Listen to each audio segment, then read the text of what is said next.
November 12th, 2020, possibly the best day of the year. This was the day the PlayStation 5 was officially released, and it's been about 4 months now that I've owned it and played on it every single day for hours, and it's been amazing.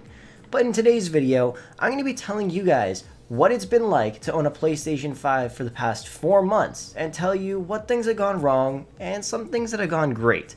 So I hope you guys enjoy the video, and let's get into it. First off, let's go over some of the issues I faced in the past 4 months with my PlayStation 5. So the first thing is going to be games crashing. Now this has been actually fixed, and I'm really glad it's been fixed because back then there was a lot of games crashing, from COD to GTA to The Crew 2 and Cyberpunk, but that was mainly Cyberpunk's problem. But a lot of games are crashing, and there's recent patch notes since then in the software, and now games virtually never ever crash, which is awesome. The next issue I faced was long load times to load into the game base and join a party, sometimes around 20 to 30 seconds. Now, that might not seem that long or like a big issue, but with the PlayStation 5 ease of access, when you accept an invite to a party, you literally just get the notification, you click one button, and then you click join. You're still fully in the entire game. You don't go to any other screens. So you're used to things going pretty fast. So when you go to game base and you click it, nothing happens. You click it again, nothing happens. You're sitting there for 20, 30 seconds. Then finally it loads in and you're able to join the party. That's just one issue that I face with the PS5, and still it has not been fixed. And it kind of annoys me, but it's really not the end of the world. Next up is going to be the controller drift. Now, this issue really didn't affect me until a couple of weeks ago, and now I can no longer use that PlayStation controller because it's practically garbage, which really sucks. But the PlayStation Drift is not some cool thing that you could buy. It's where the analog sticks start to drift. And I'm not really that aggressive with my PS5 because it's my baby. I feel like it's very delicate. And according to this, it kind of is.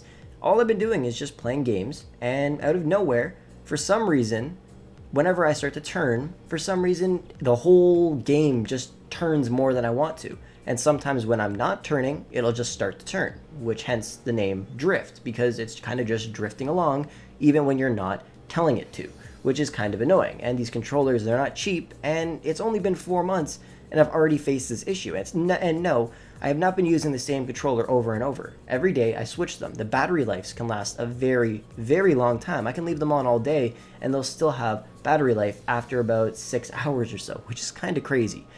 I've been swapping between controllers one day, the next day, then the next day. I haven't been using the same controller over and over, and the drift came in one of the controllers, and I really hope it does not happen in the other one, or else I'll have to get 2 new PlayStation 5 controllers. So that's another issue that I faced. The next big issue is going to be the space. There is not enough space. The best part about the PS5 is the solid state drive, also known as the SSD. It makes games run quicker, and it's awesome because I can load into stuff very, very fast, except for game base. But other games, it's crazy fast. Like, my friends are just starting up the application and I'm already in the game playing, which is awesome. But the space that it has is terrible. Already like 50 gigs is taken up by system software stuff, so you got 600 gigabytes to play around with. The only games I have downloaded are Call of Duty, which takes up well over 100 gigabytes. Same with GTA 5. I used to have Hitman 3, but I had to delete it. And then I also downloaded a few other small games, and the whole space is taken up, plus some of the capture gallery and some other random things that are just on the software. And now I have no space whatsoever. And comparing it to the PlayStation 4, I could download a bunch of games. I loved it. It was a terabyte of space. But with the PS5, it's not that easy. If you want to get a hard drive, you can, but the thing is, it's a hard drive, not an SSD. So then you're going to have to spend more money to get an extended storage and make sure that it's an SSD and not a hard drive. So you're going to spend even more money on that if you want the games to run at PlayStation 5 levels. So you could spend $100 on a hard drive with an extra terabyte of storage, but they'll be running at the same speeds as like the PS4 does. So you want to find an SSD, and then you guys can download the games on that extended storage and you'll be good. But there's an extra couple $100 that you're gonna have to spend, which really annoys me because now I can only have a certain amount of games downloaded, and if I play one game and then I want to get another game, but I play all the other games on my console, well, what do? I'm pretty much screwed. So that's another issue that I don't like. Next up is going to be the trigger effect. It sucks. In COD, it's way too strong, even if it's on the lowest mode. When you shoot an SMG, it doesn't feel that bad. It actually feels kind of okay. But with a rifle or a sniper, you have to push so hard on the trigger, I just hate it and never keep it on. All of my friends have tried it at my house and they hate it. They think it's just stupid. They think the concept of it is cool, but they hate using it. Like, I don't want to push so hard on my controller that my finger starts hurting after I shoot a clip in a game. It's way too strong, and I think the concept of it is cool, but the effect is way too much. Like I said, even on the lowest mode, it's still just too much, and I'm never going to get used to it. Some of you guys may like it, but honestly, I just hate it. With the haptic feedback though, it is pretty cool. When you turn off the trigger effect, you could still feel the gun being shot through the triggers, but you don't feel like you're actually pulling the trigger on the gun. And that is one thing that I thought would be cool, but it just does not suit gaming, or at least the PlayStation 5 right now. And then some smaller issues that I've come across in the last little while is no communities. Guys, like, I live stream from time to time on PlayStation, and before I used to say, hey guys, go join my community on the PlayStation. We had like a couple thousand members, then people could just join my session without having to add me on my friends list, which was awesome. But there's no communities on PS5, so that kind of sucks. There's no way for me to even see the community, but on PS4 you can. But on PS5 you just can't, which is annoying.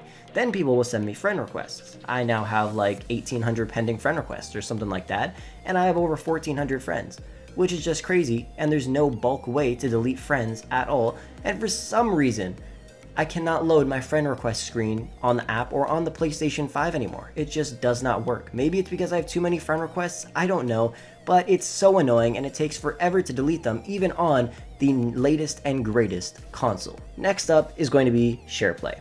I used to use it all the time, and I still do sometimes on my PlayStation 4, but I can't on my PS5 because none of my friends have one yet. The issue with here is you just cannot use SharePlay with people that are on PS4 while you're on a PS5. I've tried it multiple times. It just does not work, ever. So, I have to go on my PS4 in order to do that. But the stupid thing is, I can invite people that are on PS4 into my PlayStation 5 party chat, or into my PlayStation 5 lobby in Call of Duty. Anything I want to, but I just can't play with them on SharePlay. I downloaded Star Wars, Lego Star Wars. That shit is sick. It's fun. But I can't play with my friends. So then I had to go onto my dusty old PS4 over there, had to get on there, wait for the loading times to do everything, and then I could finally SharePlay with some of my friends. And then yeah, I just think it's an annoying issue, and I really wish you could SharePlay, because you could do everything else with people on PS4, but you can't SharePlay, which I think is kind of annoying. Okay, so I've been going on about the bad stuff about the PS5, but now let's go over the great stuff, because there is so many amazing things about this damn console that I love.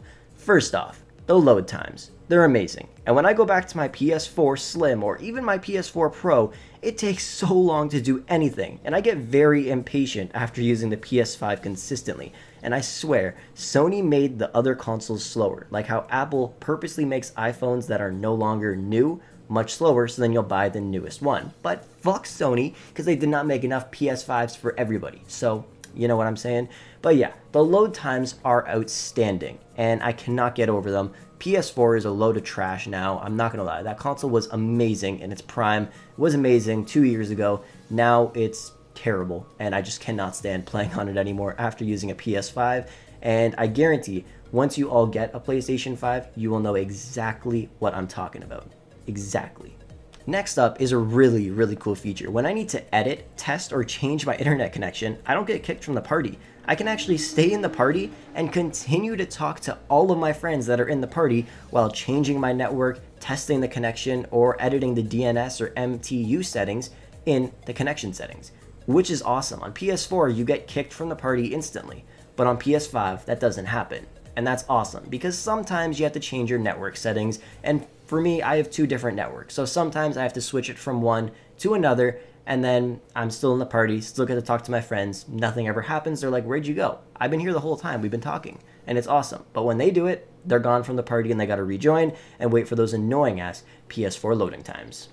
The greatest invention ever, or the greatest thing that Sony has ever done, is add a mute button to the PlayStation 5 controller. Guys, this is the most useful thing I've ever used in my entire life, more than my dick. Anyways, you guys are probably used to actually using the mute button on your headset, or maybe on the wire on your headset. And whenever you do that, you hear a loud click, like, whenever somebody mutes their mic. That's kind of annoying. Honestly, I never really cared about it. Didn't bother me at all. But I could tell when somebody muted their mic. They were doing some sus shit. So, I don't really know. But with the PS5, you just click the button on your controller, it'll mute your headset, even if it's wireless, and you won't hear a sound. Nobody will be able to tell that you muted your mic.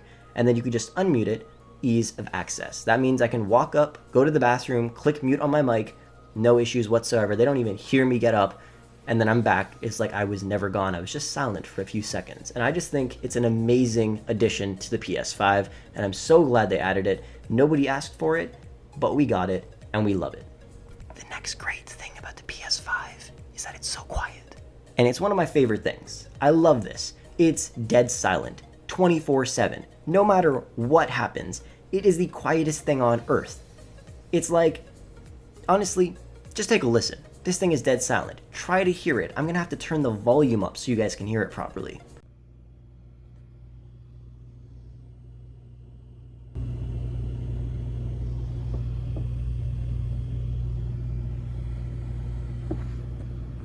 Yeah, so you get what I mean? This thing is quiet as shit.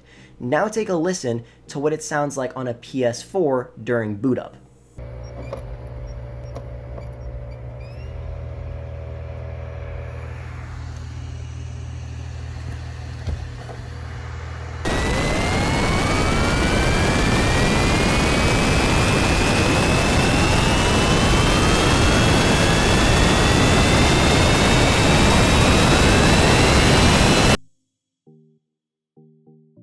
That shit's pretty loud.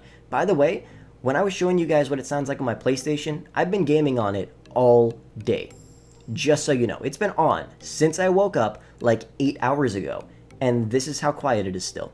That's just insane. It's awesome, super silent, but then again, I also do have a controller charging cooling fan hooked up to it, so then it's never going to be loud for the rest of my life. So I would highly suggest getting one. You can find them for like 20 bucks on Amazon. Going from PS2 to PS3, feeling the difference in the controllers. You remember PS3 to PS4, and then you go back from PS4 to PS3, and you feel how shitty the PS3 controller is. When I hold a PlayStation 4 controller, it feels like a PS3 controller to me. It feels like trash. It feels like cheap plastic compared to the PS5 controller, which just feels magnificent. It feels like God is in my hands. I don't really know, but the controller is amazing. It feels extremely high quality, and I love it. And it's so hard for me to play on the DualShock controller, the PlayStation 4 controller, with those freaking vibrations. Like, that shit just rumbles. Like, the whole controller just vibrates. And I've been playing on the PS5 controller. I can actually feel the vibration in my right hand, then my left hand at different times in different areas of my hand, and it's just awesome. Haptic feedback is the coolest thing ever, and the PS4 is, like I said, it's just trash now. After I've been using the PS5, it's trash. I mean, it's still an amazing console, but it's garbage. It's like getting like the best basketball player of all time back into the NBA when they're like 70 years old. They were great before, but they're just not good now. And now you guys want the best thing ever. Whoever's in its prime, and that's obviously the PS5. I don't know. The controllers are awesome. Anyways, that pretty much wraps up the video for today. Thank you guys for watching. I hope you enjoyed it. If you did, be sure to smash the thumbs up, subscribe if you're new, and if you do have a PS5, if there's anything I missed, any issues, or any more things that you absolutely love about the console, comment them down below, because I'm curious to see if I've experienced the same things that you guys have as well. And if you're going to try to get a PS5, get a PS5, and just put your PS4 up on a shelf. It's time to say goodbye. PS5 is the now. You need a PS5. It's crazy. Your gaming experience will be 100 times better. Anyways, thank you guys for watching the video. Hope you enjoyed, and I'll catch you guys in the next one.